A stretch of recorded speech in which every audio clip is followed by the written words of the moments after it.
Bismillah. Assalamualaikum warahmatullahi wabarakatuh.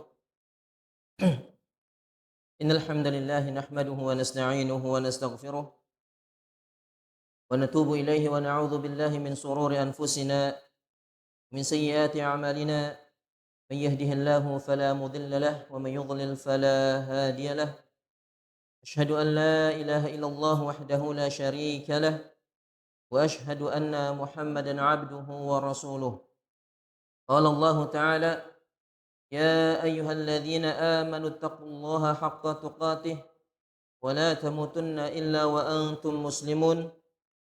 يا أيها الناس اتقوا ربكم الذي خلقكم من نفس واحدة وخلق منها زوجها وبث منهما رجالا كثيرا ونساء واتقوا الله الذي تساءلون به والأرحام إن الله كان عليكم رقيبا.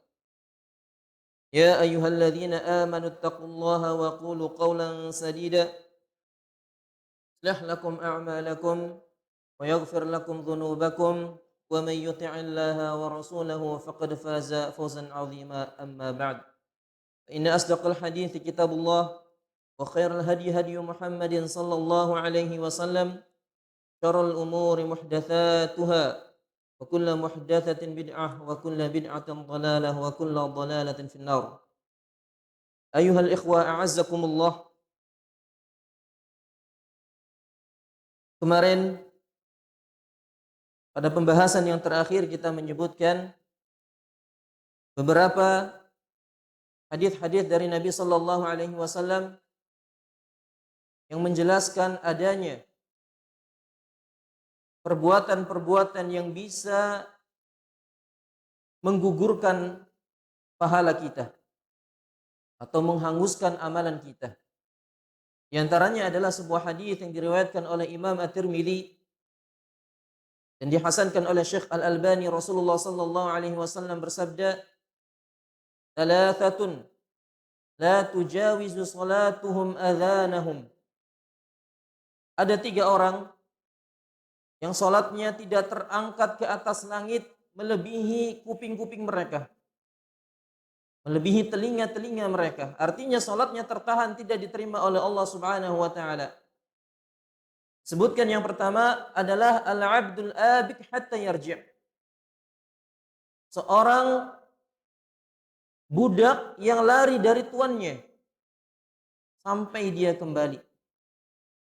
Yang kedua, wa imra'atun batat wa zawjuha sakhit. Orang perempuan atau seorang istri yang dia bermalam dan suaminya dalam keadaan marah kepadanya. Dan yang ketiga, wa imamu qaumin lahu karihun. Dan seorang imam yang dibenci oleh kaumnya ataupun makmumnya. Maksud dari imam yang disebutkan dalam hadis ini adalah maksud imam yang disebutkan dalam hadis ini adalah imam yang menyimpang dari akidah yang benar, atau imam-imam yang tidak layak menjadi imam namun memaksakan dirinya untuk menjadi imam lalu kaum tersebut membencinya, maka itulah imam yang tidak diterima salatnya oleh Allah Subhanahu wa taala. Entah itu imam tersebut tidak menguasai hukum-hukum tajwid, tidak mengetahui kaidah-kaidah ilmu tajwid ataupun ilmu fikih, tapi dia tetap kekeh untuk memaksakan menjadi imam dan makmumnya membencinya. Sehingga orang-orang tersebutlah yang tidak diterima salatnya oleh Allah Subhanahu wa taala. Ahibatul kiram, a'azzakumullah. Maka pada malam ini kita akan masuk pada tingkatan yang terakhir, yaitu tingkatan yang ketujuh. Berkata sang penulis rahimahullahu ta'ala, al-martabatu sabi'ah al-thabatu 'ala al-haqqi wa khawfu min su'il khatimah. Qaulihi sallallahu alaihi wasallam, inna minkum man ya'malu bi'amali ahli al-jannah wa yukhtamu lahu bi'amali ahli an-nar. Kata Syekh Muhammad bin Abdul Wahhab rahimahullah, tingkatan yang ketujuh adalah kokoh di atas kebenaran. Tetap di atas ibadah yang kita kerjakan. Artinya, setelah kita mengetahui perintah Allah Azza wa Jalla, lalu mengilmui perintah tersebut dan mencintainya, bertekad untuk mengamalkannya, lalu akhirnya mengamalkannya, kemudian mengoreksi, ternyata amalan tersebut sudah ikhlas dan sesuai sunnah Nabi Sallallahu Alaihi Wasallam, kemudian mewaspadai hal-hal yang bisa membatalkan amalan itu sudah kita lakukan, maka tingkatan yang terakhir dan tingkatan yang paling tinggi adalah kita berusaha untuk menjaga ibadah tersebut. Kita berusaha semaksimal mungkin agar tetap menjalankan perintah tersebut, istiqamah di atas kebenaran. Itulah tingkatan yang ketujuh dan tingkatan yang paling tinggi terhadap menyikapi perintah Allah Subhanahu wa taala. Ahibatul kiram, a'azzakumullah. Istiqamah tentunya adalah sebuah ibadah yang sangat agung sisi Allah Subhanahu wa taala. Oleh karenanya, Syekhul Islam Ibnu Taimiyah rahimahullah mengatakan, a'dhamul karamati luzumul istiqamah. Bahwasanya beliau mengatakan karamah yang paling besar yang Allah Subhanahu wa taala berikan kepada hamba-hambanya yang saleh adalah berupa karamah istiqamah. Seseorang bisa kokoh di atas agama Allah Subhanahu wa taala. Seseorang bisa terus-menerus continue menjalankan perintah Allah Subhanahu wa taala, maka itu adalah bentuk pertolongan dari Allah Azza wa Jalla yang paling besar bagi hamba-hambanya yang saleh. Namun ikhwani fid din, a'azzakumullah, untuk meraih istiqamah tentu tidaklah mudah. Untuk menjadi hamba-hamba yang mustaqim, yang istiqamah, lurus mengikuti jalan Nabi sallallahu alaihi wasallam itu tidak mudah. Contoh nyatanya adalah kita lihat ketika bulan Ramadan datang. Kita melihat pemandangan-pemandangan yang subhanallah begitu indah. Di mana masjid itu penuh dengan orang-orang yang salat. Di mana masjid penuh dengan orang yang berbuka puasa. Pun ketika malam hari banyak di antara mereka yang melaksanakan qiyamul lail. Banyak yang bermunajat kepada Allah Subhanahu wa taala. Banyak yang menghatamkan Al-Qur'an di bulan yang mulia tersebut. Banyak orang-orang yang berlomba-lomba bersedekah. Setiap sore kita hampir menjumpai setiap hari orang-orang yang membagikan makanan. Tapi lihatlah setelah bulan Ramadan berlalu apa yang terjadi? Pemandangan-pemandangan indah tersebut tidak terlihat lagi. Kita jumpai masjid-masjid mulai sepi, mulai sunyi seperti sedia kala. Hanya didapati 1-2 orang saja. Kita tidak menjumpai lagi orang-orang yang membaca Al-Quran. Kita pun jarang melihat orang-orang yang bersedekah ataupun sholat malam. Itu menandakan bahwasanya banyak di antara kaum muslimin yang tidak istiqomah dalam beribadah kepada Allah Subhanahu wa taala. Dan istiqomah itu adalah murni taufik dari Allah Azza wa Jalla. Oleh karenanya kita berdoa kepada Allah Azza wa Jalla agar dijadikan hamba-hamba yang selalu istiqomah, tegak di atas sunnah Rasulullah sallallahu alaihi wasallam. Banyak faktor yang menyebabkan kaum muslimin itu tidak istiqomah dalam menjalankan perintah-perintah Allah Subhanahu wa taala. Mereka banyak yang menjadi hamba-hamba musiman saja. Oleh karenanya para ulama mengatakan bi'sal qaum alladzina ya'rifuna Allah illa fi Ramadan. Sungguh jelek suatu kaum yang hanya mengetahui Allah ketika di bulan Ramadan saja. Ketika bulan Ramadan dia luar biasa sekali beribadah kepada Allah Azza wa Jalla. Tapi setelah Ramadan berlalu, banyak yang seakan-akan dia itu amnesia, lupa ingatan. Lupa dia itu telah berpuasa 30 hari lamanya. setelah bulan Ramadan dia nggak pernah puasa lagi. Dia lupa ketika bulan Ramadan dia menghatamkan Al-Quran. Tapi setelah Ramadan dia lupa di mana Al-Quran diletakkan. Dia di bulan Ramadan sedekah luar biasa sekali, tapi ketika Ramadan berlalu apa yang terjadi? Dia menjadi hamba-hamba yang pelit. Maka itu adalah seburuk-buruk kaum yang hanya mengenal Allah ketika di bulan Ramadan saja. Ketika Ramadan selesai, dia lupa kepada Allah Azza wa Jalla. Di antara penyebabnya bisa jadi orang-orang seperti itu adalah kurang ikhlas dalam beramal. Sehingga ketika dia beribadah kepada Allah Azza wa Jalla, dia merasakan kebosanan. Aduh, ibadahnya gitu-gitu terus. Terlalu monoton. Nggak ada inovasi. Itu pertanda bahwa ibadahnya itu kurang ikhlas. Atau karena dia ini suka maksiat.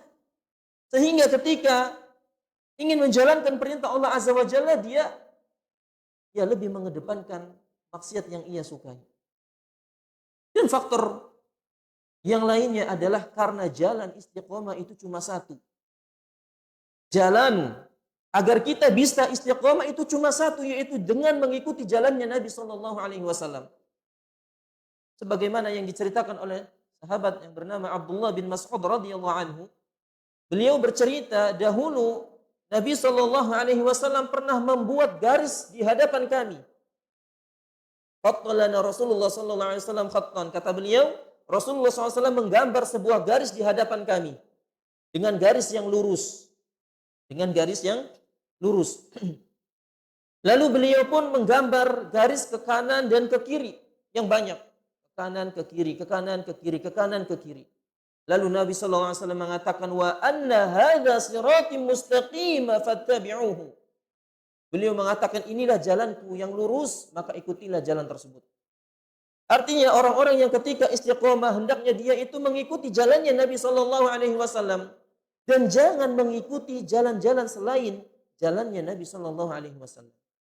Makanya Nabi melanjutkan wala tattabi'u subul fatafarraqu bikum. Janganlah kalian mengikuti jalan-jalan selain jalan ini, niscaya kalian akan terpecah belah.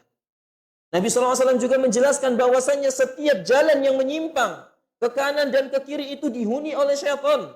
Yang syaitan tersebut siap untuk menarik manusia agar mengikuti jalannya. Artinya bahwasanya jalannya syaitan itu lebih banyak daripada jalannya Nabi. Jalan kebenaran itu lebih sedikit, cuma satu, dan jalan kesesatan itu banyak sekali.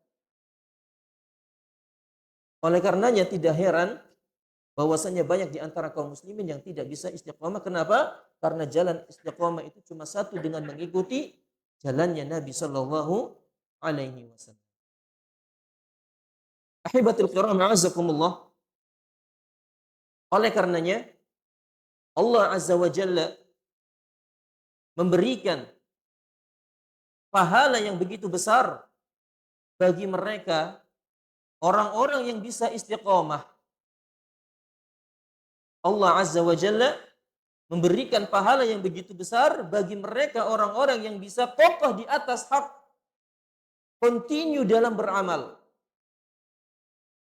Dalam surat Fussilat ayat yang ke-30 Allah Subhanahu wa taala berfirman, "Innal ladzina qalu rabbunallah tsumma istaqamu tatanazzalu 'alaihimul malaikatu alla takhafu wa la tahzanu wa abshiru bil jannati allati kuntum tu'adun." Subhanallah.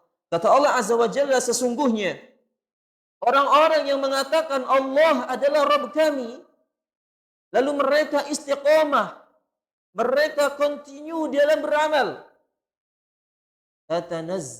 tatanazzalu alaihimul malaikah, maka malaikat berbondong-bondong turun untuk membantu hamba tersebut.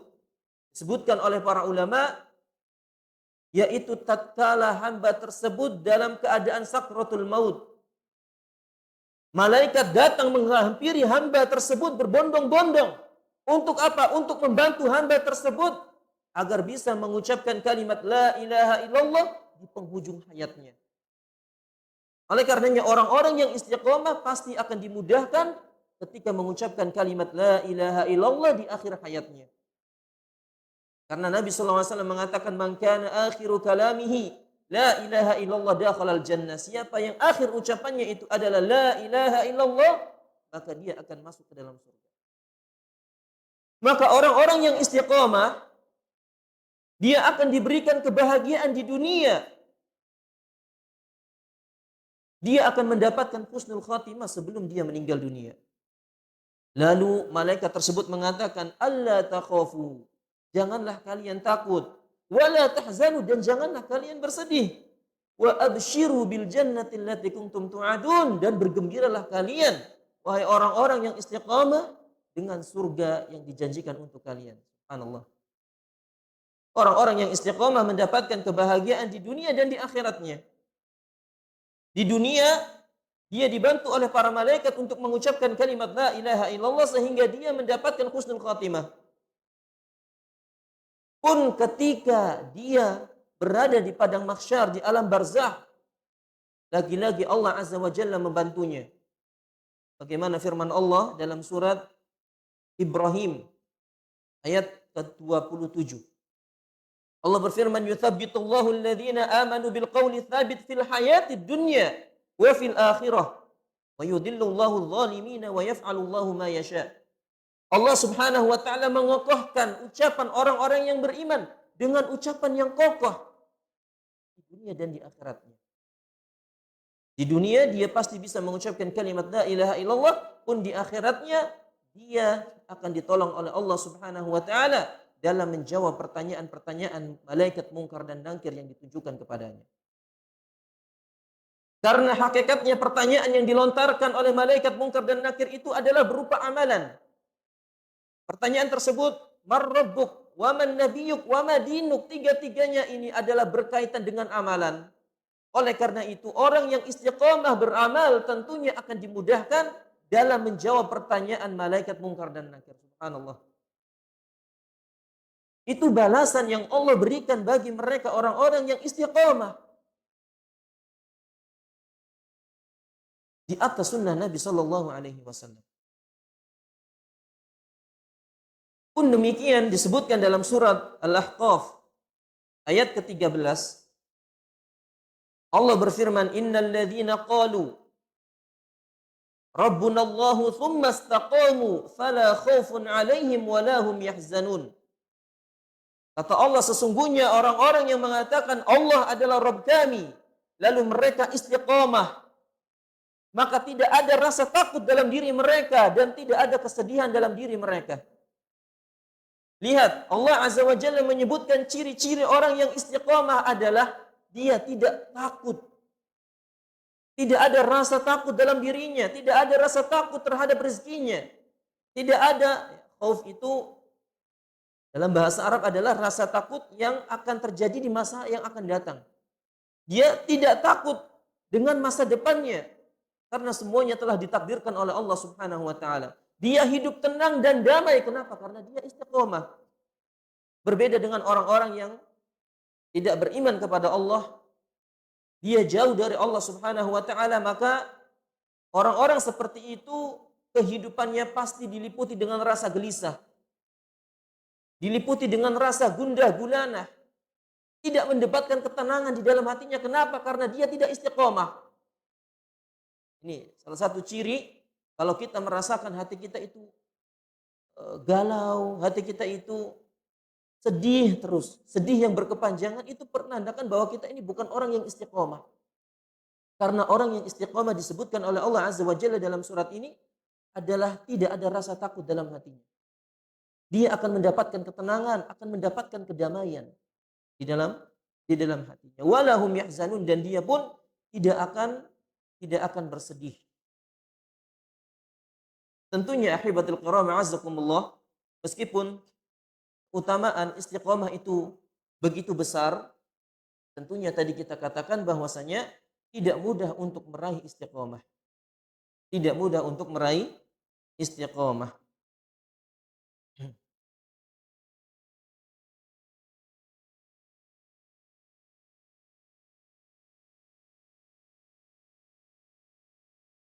Oleh karenanya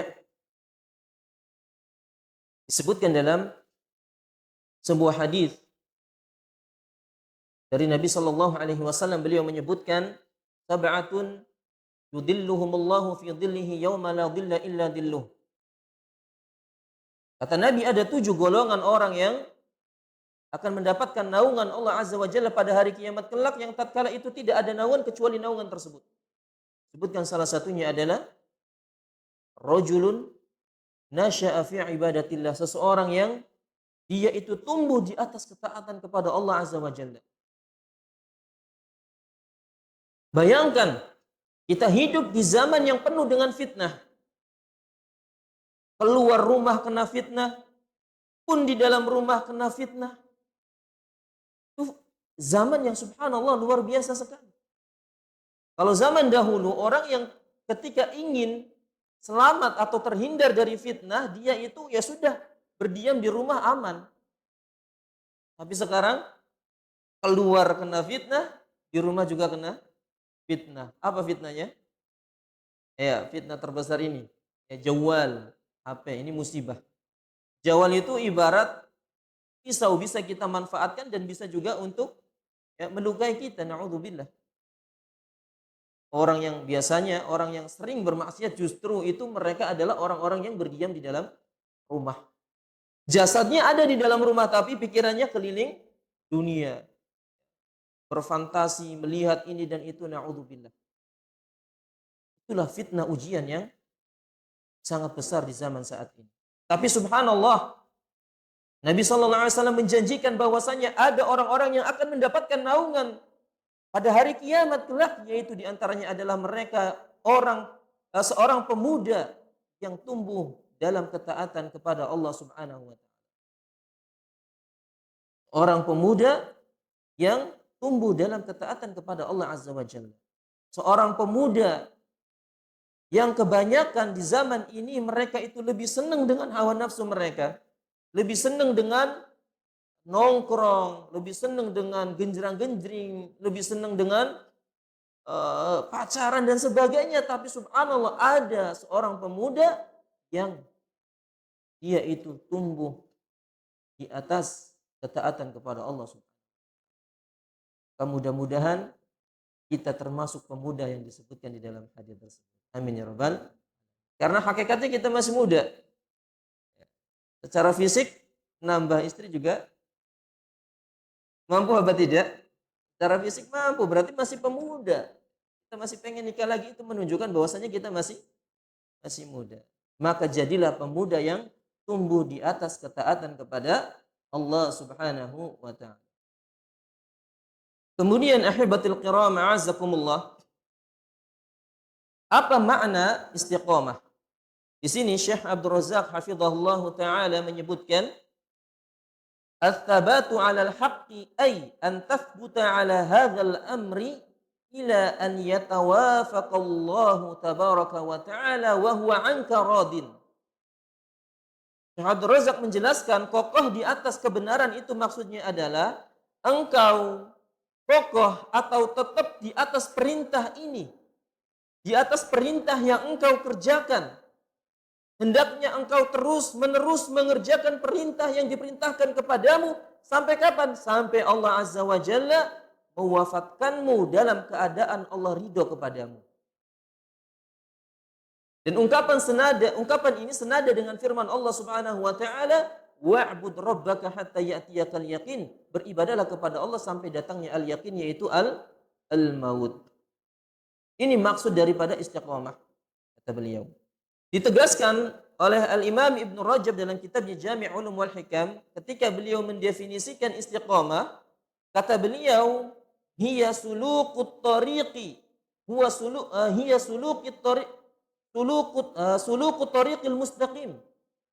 Kata beliau, istiqamah itu adalah meniti jalan yang lurus, berdiri di atas jalan yang lurus. Wa huwa dinul qawim min ghairi ta'wiji anhu, yaitu jalan agama yang lurus tanpa belok ke kanan dan ke kiri. Itulah maksud daripada istiqamah.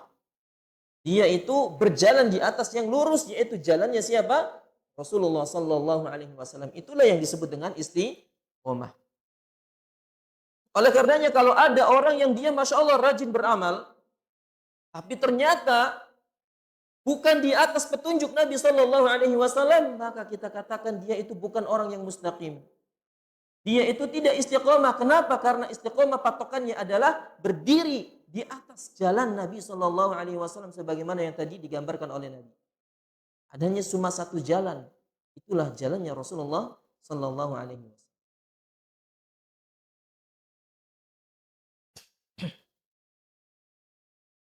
Oleh karena itu perlu kita mengetahui beberapa hal yang kiranya bisa kita raih agar kita bisa mendapatkan istiqomah. Di antaranya adalah kita memperbanyak doa kepada Allah Subhanahu wa taala. Kita memperbanyak doa kepada Allah Subhanahu wa taala, ini di antara cara agar kita bisa istiqomah. Karena tadi istiqomah itu adalah taufik, murni taufik dari Allah Azza wa Jalla. Maka kita meminta kepada zat yang memberi taufik tersebut siapa? Allah Subhanahu wa taala. Kita meminta agar diberikan taufik, diberikan istiqomah dalam beramal, dalam beribadah dan yang lain. Oleh karenanya doa yang sering kita baca dalam salat kita yaitu ihdinas siratal mustaqim. Ini sejatinya adalah doa yang sangat mulia. Ihdinas siratal mustaqim. Ya Allah, tunjukkanlah kami ke jalan yang lurus. Berarti ini doa minta istiqomah apa bukan?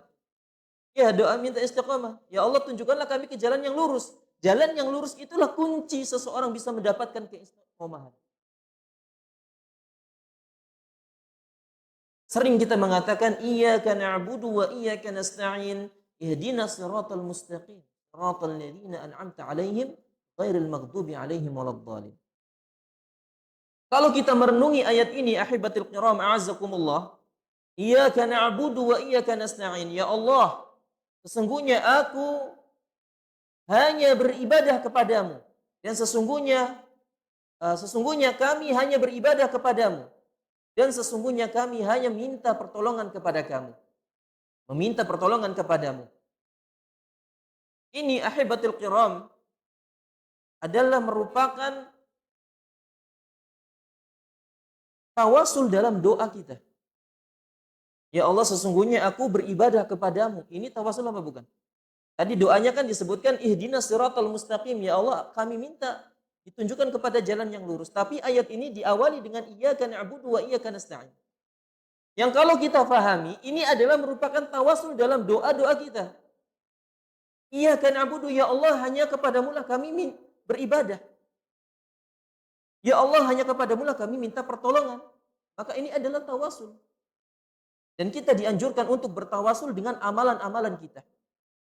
Misalnya kita boleh mengatakan, ya Allah, sesungguhnya aku tidak beribadah kepada malaikat, aku tidak beribadah kepada kuburan, aku tidak beribadah kepada jin dan sejenisnya, tapi aku hanya beribadah kepadamu. Tolong kabulkanlah permintaanku. Ini tawasul apa bukan? Tawasul dengan amalan kita dan ini dianjurkan. Dalilnya adalah kisah tentang 3 orang yang terperangkap dalam gua. Masih ingat ya? Sudah pernah kita sebutkan dalam pertemuan-pertemuan sebelumnya. Di mana mereka itu ketika tertutup dalam gua mereka berdoa kepada Allah. Mereka sadar bahwasanya tidak ada yang bisa menyelamatkannya kecuali Rabb yang menciptakannya, yaitu Allah. Maka mereka pun berdoa kepada Allah. Mereka sebutkan di antaranya, ya Allah, dulu aku pernah berbakti kepada orang tuaku. Aku punya hewan, kemudian aku peras setiap hari susunya, lalu aku berikan kepada orang tuaku. Sebelum aku berikan kepada anak dan istriku, aku prioritaskan, utamakan kedua orang tuaku. Sampai suatu ketika orang tuanya sudah tidur dan dia terlambat mengantarkan susu tersebut. Dia tunggu di depan rumahnya. Kalau kita kira-kira gimana? Kita ngasih susu ke orang tua kita. Ternyata sudah malam, jam 10 malam, orang tua kita sudah tidur. Ditinggal apa balik? Apa digedor-gedor? Tapi orang ini subhanallah, dia rela tidur di depan rumah orang tuanya. Sampai esok hari. Lalu dia berdoa, ya Allah, seandainya aku melakukan itu karenamu, maka bukakanlah sedikit kesulitan yang ada pada kami. Dibukakan sedikit. Bergeserlah pintu pintu gua tersebut. Orang yang kedua, subhanallah, orang yang dermawan. Dulu dia ini mantan majikan. Dulu dia punya karyawan yang gajinya itu belum dia bayarkan. Sampai suatu ketika gajinya tersebut dia manfaatkan, dia kelola sehingga menjadi berkembang banyak. Tiba-tiba orang tersebut datang kepada majikannya, mantan majikannya, "Ya fulan, dulu aku pernah bekerja kepadamu. Mana gajiku? Engkau belum membayar kepadaku." Tunjukkanlah apa yang ada di hadapannya. Ternak yang banyak, kebun yang luas. Maka orang tersebut, "Kamu jangan bercanda, gajiku nggak sebanyak ini." Dikatakanlah, "Dulu gajimu saya kelola dan inilah hasilnya." Subhanallah, tanpa terima kasih diambil semua. Maka orang tersebut, "Ya Allah, seandainya aku melakukan itu ikhlas karenamu, tolong bukakanlah kesulitan kepadaku." Akhirnya dibuka. Pun orang yang ketiga sama. Dia pernah hampir berzina dengan sepupunya yang cantik jelita yang dia incar bertahun-tahun lamanya. Subhanallah, suatu ketika dia datang kepadanya, membutuhkan uang dan akhirnya diberikanlah dengan syarat dia harus berzina. Sampai akhirnya hampir berzina, dia ingat kepada Allah Subhanahu wa taala. Dia tinggalkan perempuan tersebut, dia tinggalkan uang tersebut, dia takut kepada Allah. Maka dia berdoa, "Ya Allah, seandainya aku ketika itu melakukan karenamu, tolong bukakanlah. Kabulkanlah doaku dan bukakanlah kesulitan yang ada pada kami." Dan subhanallah, terbuka pintu gua tersebut dan mereka pun selamat. Artinya bahwasanya berdoa dengan amalan-amalan yang kita pernah kerjakan ini dianjurkan, terutama dalam keadaan genting, terutama dalam keadaan yang kiranya kita itu butuh sekali pertolongan ke Allah Subhanahu wa taala. Kita sebutkan, "Ya Allah, sesungguhnya saya pernah sedekah sekian-sekian." Sebutkan di hadapan Allah Subhanahu wa taala, "Jika itu ikhlas karenamu, tolong kabulkanlah permintaanku. Sembuhkanlah si fulan si fulan." Itu boleh seperti itu. Baik, ahibatul kiram, a'azakumullah. Bagaimana tadi? Ya. Berdoa kepada Allah Subhanahu wa taala tadi. Ya, doa ihdinas siratal iyyaka na'budu wa iyyaka nasta'in itu adalah bertawassul. Kemudian di antara makna ihdinas siratal mustaqim adalah pertama, bisa jadi ketika kita dalam keadaan salah, maka kita minta kepada Allah untuk diluruskan, untuk dikembalikan kepada jalan yang lurus. Ini makna yang pertama. Oh, kalau seandainya kalau kita sudah benar, sudah di atas kebenaran, maka kita meminta kepada Allah agar dibukakan pintu-pintu kebaikan yang lainnya sehingga kita pun bisa beramal yang lainnya. Ini makna yang kedua. Mana yang ketiga, kalau seandainya kita sudah diberikan, sudah mengerjakan ibadah-ibadah yang banyak, maka kita minta kepada Allah agar dikokohkan di atas ibadah tersebut. Ini masuk kepada makna ihdinas siratal mustaqim. Doa yang sangat mulia yang hendaknya kita lantunkan baik dalam sholat kita ataupun di luar sholat kita. Karena maknanya subhanallah begitu luar biasa. Kemudian di antara doa yang sering dibaca oleh Nabi Shallallahu Alaihi Wasallam dalam minta istiqamah adalah, "Ya muqallibal qulub, tsabbit qalbi ala dinik." Wahai zat yang membolak-balikan hati, kokohkanlah hatiku di atas agamamu. Ini doa yang sering diucapkan oleh Nabi Shallallahu Alaihi Wasallam. Sebagaimana disebutkan di dalam sebuah hadis yang diriwayatkan oleh Imam At-Tirmidzi, dan hadis ini disahihkan oleh Syekh Al-Albani fi Shahih At-Tirmidzi, diriwayatkan oleh sahabat Syahr bin Haushab, di mana Syahr bin Haushab ini pernah bertanya kepada Ummu Salamah, Ummul Mukminin radhiyallahu anha. "Ya Ummul Mukminin," kata beliau, "ma kana aktsaru du'ai Rasulillah sallallahu alaihi wasallam idza kana 'indak."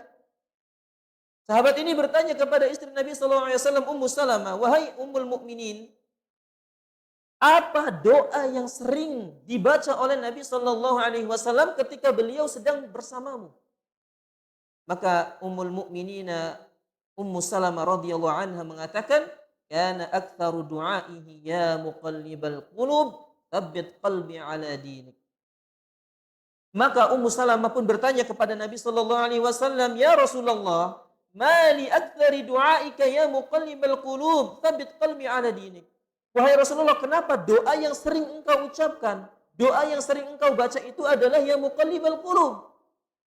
Maka Nabi sallallahu alaihi wasallam menjelaskan, "Ya Umma Salamah, innahu laisa adamiyyun illa wa qalbuhu baina usbu'aini min asabi'illah, faman syaa'a aqama wa man syaa'a azagha." Kata Nabi sallallahu alaihi wasallam, "Wahai istriku Ummu Salamah radhiyallahu anha, sesungguhnya hati manusia itu terletak di antara jari jemari Allah Azza wa Jalla. Maka kalau Allah Subhanahu wa taala berkehendak, Allah istiqomahkan hamba tersebut. Allah kokohkan hati hamba tersebut.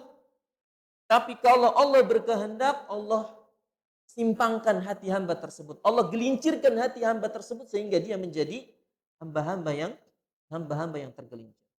Itulah kenapa alasan Nabi Shallallahu alaihi wasallam sering mengucapkan doa ini, artinya beliau khawatir hatinya tersebut tergelincir ke dalam kesesatan. Beliau khawatir hati yang lemah ini terkena syubhat. Beliau khawatir hatinya ini tidak istiqomah, sehingga beliau selalu meminta keistiqomahan di atas agama Allah Subhanahu wa taala. Ini doanya dihafal ya. Sudah hafal apa belum? Ya muqallibal qulub, tsabbit qalbi ala dinik. Ini doa yang hendaknya kita baca dalam sujud-sujud kita ataupun dalam tahiyat akhir sebelum salam, kita baca doa ini. Ataupun dalam kesempatan-kesempatan yang lainnya kita baca. Karena subhanallah, ya, tidak ada karunia yang Allah berikan yang lebih besar kecuali diberikan keistiqomahan di atas agama Allah Subhanahu wa taala. Kemudian di antara doa yang perlu kita jaga adalah doa zikir pagi dan petang. Doa zikir dan pagi dan petang itu banyak, ada belasan. Minimalnya kita baca sebagiannya, jangan kita tinggalkan semuanya. Syukur-syukur, alhamdulillah dibaca semuanya, afdal. Kenapa? Karena di dalam zikir pagi dan petang itu terdapat permohonan perlindungan kepada Allah Subhanahu wa taala. Antaranya disebutkan ada zikir membaca ayat kursi yang mana faedahnya akan dilindungi. Orang yang membaca ayat kursi di pagi hari akan dilindungi sampai sore hari. Ketika dia baca ayat kursi di petang hari, maka akan dilindungi sampai pagi hari. Terutama pada zikir petang. Kenapa zikir petang ini sangat kita prioritaskan? Karena kondisi manusia dalam keadaan lemah itu di malam hari. Banyak para penjahat bermunculan itu di malam hari. Banyak binatang buas bertebaran kapan? Di malam hari. Banyak sihir-sihir itu datang kapan? Di malam hari. Kenapa? Karena malam hari adalah kondisi di mana manusia itu lemah. Makanya kalau malam kita capek, iya enggak? Kita tidur, siapa coba yang bisa menjaga kita ketika kita tidur? Enggak ada. Makanya dalam surah Al-Falaq itu, ya, a'udzu birabbil falaq min syarri ma khalaq, syarri ghasiqin idza waqab. Ya, dalam surat Al-Falaq dianjurkan kita membacanya karena kita meminta berlindung kepada Allah dari gelapnya malam apabila gelap gulita. Berlindung karena malam itu adalah waktu-waktu yang krusial, waktu-waktu yang sangat berbahaya. Sehingga seseorang itu hendaknya membaca zikir pagi dan petang hari. Baik. Itu diantara cara untuk meraih istiqomah yang pertama, yaitu dengan memperbanyak doa.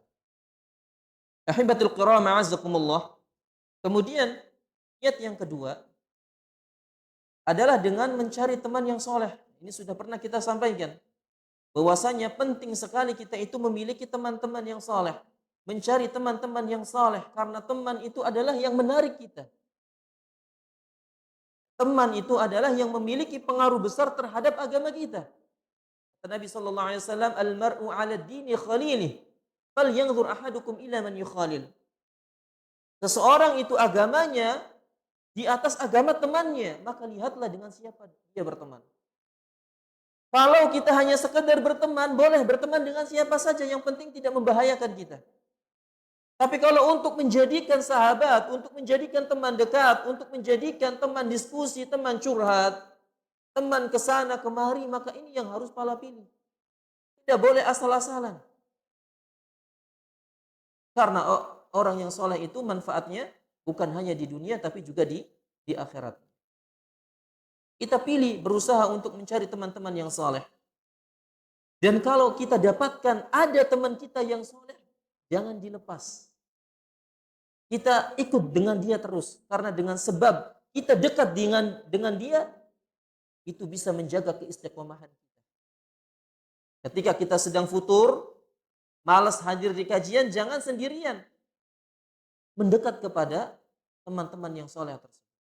Yang hadir, yang sering di majelis ilmu, yang sering membaca Al-Quran, yang memotivasi kita itu selalu semangat dalam beribadah kepada Allah. Kita dekati orang-orang tersebut. Baik. Jadi teman yang soleh itu adalah memiliki pengaruh besar terhadap keistiqomahan seorang hamba. Kemudian yang ketiga, ahibatul kiram a'azzakumullah, adalah dengan memperbanyak istighfar. Dengan memperbanyak istighfar. Kenapa kita harus beristighfar padahal kita pengen istiqomah? Ya, karena manusia itu pasti berbuat salah. Suatu saat manusia itu pasti berdosa. Makanya Allah Subhanahu wa taala perintahkan mereka agar beristighfar. Allah Subhanahu wa taala berfirman, "Fastaqimu ilaihi wastaghfiruh." Istiqomahlah kepada Allah dan beristighfarlah kepadanya. Allah yang memerintahkan demikian. Allah gandengkan antara istiqomah dengan istighfar. Karena seseorang hamba tidak mungkin bisa istiqomah terus. Kalau seandainya istiqomah itu harus di atas kebenaran selama-lamanya, tidak berbuat salah, maka tidak ada orang yang seperti itu. Tidak ada orang yang bisa istiqomah kecuali Nabi Shallallahu Alaihi Wasallam. Siapapun itu, entah ulama ataupun yang lainnya, pasti suatu saat dia itu berbuat salah. Nah, itulah tabiat manusia. Maka ketika dia berbuat salah, hendaknya dia itu beristighfar. Kembali kepada jalan yang lurus. Karena tadi, ketika kita tahu ini tuh jalan yang lurus, maka ketika kita menyimpang sedikit, berbelok sedikit, segera sadar, kembali kepada jalan yang lurus ini. Itulah makna daripada istiqomah. Karena kalau kita nggak salah, maka ini tidak mampu. Kita tidak akan bisa. Kata Nabi Shallallahu Alaihi Wasallam, istaqimu walan tuhsu. Istiqomahlah kalian, niscaya kalian tidak akan mampu. Maksudnya bagaimana? Nabi SAW memerintahkan istiqomah, tapi Nabi juga mengatakan kalian tidak akan mampu istiqomah. Maksudnya adalah kalian tidak akan mampu istiqomah secara terus-menerus. Tanpa berbuat salah tidak akan mampu. Pasti suatu saat kalian berbuat salah. Sehingga tadi ketika dia berbuat salah, maka segera kembali kepada jalan yang lurus agar dia kembali istiqomah. Paham nggak sampai sini? Baik. Demikian juga disebutkan dalam hadis Nabi Shallallahu Alaihi Wasallam, beliau bersabda, "Shaddidu wa qarribu." Hendaknya kalian itu di atas sesuai sunnah. Hendaklah kalian itu istiqomah wa qarribu. Dan kalau seandainya kalian nggak bisa istiqomah secara sempurna, maka mendekatlah kepada istiqomah. Jadi yang namanya istiqomah itu ahibatul kiram, azakumullah, bertingkat-tingkat. Ada orang yang istiqomahnya luar biasa sekali. Dia itu istiqomah, Masya Allah, sholat berjamaah di masjid gak pernah ketinggalan. Istiqomah dia. Sebelum iqomah, dia selalu ada di shaf amal. Dia istiqomah terus seperti itu. Ini orang yang Masya Allah istiqomahnya luar biasa. Tapi ada orang yang istiqomah, dia Masya Allah datang terus ke masjid, sholat jamaah. Tapi datangnya ketika sudah iqomah. Itu terus menerus seperti itu. Dan itu juga disebut dengan istiqomah. Tapi istiqomahnya tidak lebih besar daripada yang Makanya ketika kita nggak bisa menjadi orang yang istiqomah secara sempurna, maka mendekatlah kepada istiqomah. Ya, karena dua-duanya pun memiliki kebaikan. Dan yakinlah ketika kita berbuat salah kemudian kita kembali kepada jalan yang lurus, ya, itu akan mendapatkan pahala dari Allah Azza wa Jalla. Bahkan bisa menggugurkan kesalahan-kesalahan kita yang pernah kita lakukan. Bagaimana disebutkan oleh Rasulullah SAW ketika beliau berpesan kepada Mu'adz bin Jabal radhiyallahu anhu, "Ya Mu'adz, ittaqillaha haitsu ma kunta." Wahai Mu'adz, bertakwalah kalian dimanapun kalian berada. Dimanapun dan kapanpun hendaknya engkau itu bertakwa kepada Allah Subhanahu wa taala. Lalu Nabi mengatakan, "Wadbi' sayyi'atal hasanata tamhuha." Dan ikutilah keburukan dengan kebaikan, karena kebaikan itu bisa menghapuskan keburukan. Jadi subhanallah, di sini Nabi Shallallahu alaihi wasallam mengajarkan kepada kita agar bertakwa kepada Allah. Dan Nabi Shallallahu alaihi wasallam tahu bahwasannya manusia itu tidak akan selamanya bisa bertakwa kepada Allah. Ada saatnya dia itu akan menyeleweng, akan tidak bertakwa kepada Allah. Maka Nabi SAW memberikan solusi. Ketika engkau tidak bertakwa kepada Allah, maka segera kembali kepada amal ibadah, kembali kepada sunnah-sunnah Nabi Shallallahu alaihi wasallam, karena sunnah-sunnah tersebut bisa menggugurkan dosa-dosa yang pernah kita kerjakan. Ya, makanya kalau kita pernah melakukan sebuah dosa, jangan ragu, segera lakukan kebaikan setelahnya. Karena kebaikan tersebut bisa menghapuskan dosa yang pernah kita lakukan. Meskipun nggak sengaja, segera kita susul dengan kebaikan-kebaikan yang sangat banyak. Oleh karena Syekhul Islam Ibnu Taimiyah mengkiaskan bahwasanya kebaikan itu seperti air yang begitu banyak. Kebaikan itu disamakan, kata beliau, seperti air yang banyak. Dan kotoran itu dan dosa itu disamakan seperti najis. Baik, kalau seandainya botol ini terkena najis di dalamnya, lalu disirami air yang banyak, kira-kira najis tersebut hilang apa tidak? Hilang. Najis tersebut akan hilang karena air tersebut banyak. Nabi SAW, "Idza balaghal ma'u kullatain lam yakhmil khabath." Apabila air itu sudah sampai 2 kullah itu kurang lebih 200 liter. 230 literan. Itu kalau sudah sampai segitu dan terkena najis, maka tidak akan berpengaruh, tetap airnya suci. Airnya suci. Itulah gambaran apabila kita melakukan dosa, lalu kita tumpuk dengan kebaikan, maka dosa tersebut tidak akan berpengaruh di hadapan Allah Azza wa Jalla. Dosa tersebut tidak akan berpengaruh. Kenapa? Karena kebaikan yang begitu banyak kita kerjakan. Paham sampai sini ya? Maka jangan sampai kita putus asa ketika melakukan kesalahan, segera. Jangan biarkan kita itu berlarut-larut dalam kubangan dosa. Segera bertaubat, istighfar kepada Allah, kemudian kerjakan amal soleh. Maka kita berharap dengan amal soleh tersebut bisa menggugurkan dosa-dosa yang pernah kita kerjakan. Baik, kemudian poin yang terakhir yang dijelaskan tentang istiqomah adalah bahwa istiqomah itu sejalur dengan lisan. Hati dan lisan, ketika seseorang itu istiqomah, maka lisan dan hatinya itu harus sejalan.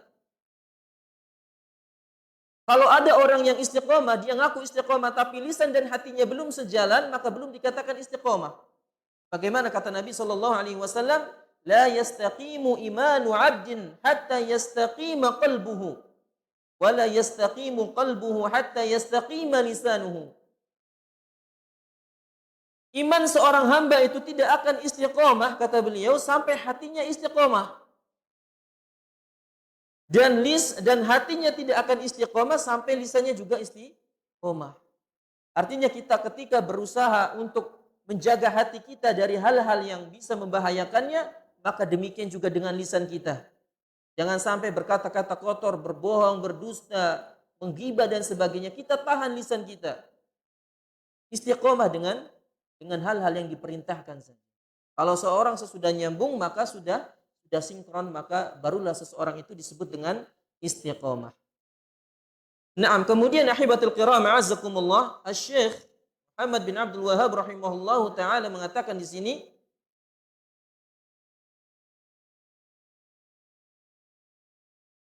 wal khaufu min su'il khatimah.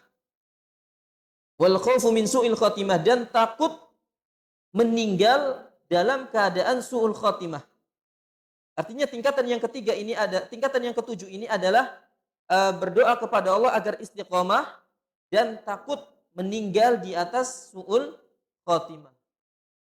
Karena ada sebuah hadis yang mengatakan bahwasanya inna ahadakum la ya'malu bi'amali ahli jannah hatta ma yakunu bainaha wa bainaha hatta ma yakunu bainahu wa bainaha illa dhira'. Fayasbiqu alaihi alkitab fayamalu bi'amali ahli nar fayadkhuluha.